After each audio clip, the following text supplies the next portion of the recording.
এই ভিডিঅ'ত আমি HS 2018ত অহা এটা ধুনীয়া কেমিষ্ট্ৰিৰ প্ৰিভিয়াছ ইয়াৰ কোৱেশ্চন কৰিম অৰ্থাৎ 25 নম্বৰ কোৱেশ্চনটো তোমালোকে লক্ষ্য কৰা give a chemical test for primary amines এইটো আমি প্ৰথমে এনসাৰ কৰো আহা এতিয়া কাৰ্বলামাইন টেষ্টটো তোমালোকে ইয়াতে ধুনীয়াকৈ লিখিব পাৰা if primary amines is heated with alcoholic potassium hydroxide and color from isocyanide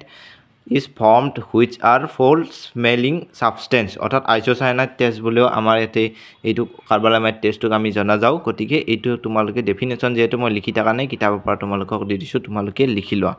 এটা বি নম্বৰ প্ৰশ্নটো আছে what happens when aniline reacts with bromine water এইটো মই লিখি দেখুৱাম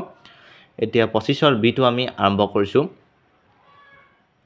এইফালে মই এটা এনিলিন আনি লৈছো এনিলিন তোমালোকে নিশ্চিতভাৱে জানাই বেনজিন ৰিঙৰ ওপৰত NH3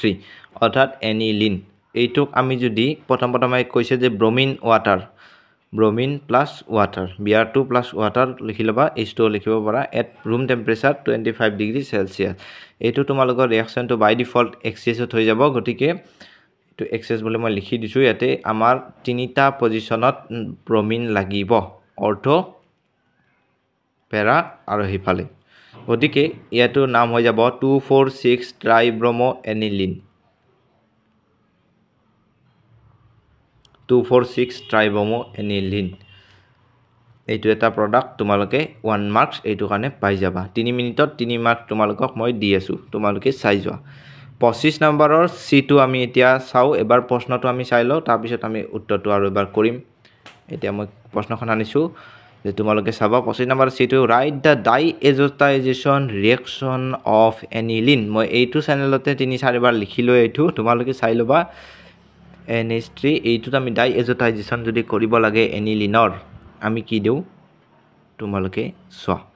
ডাইএজোটাইজেশন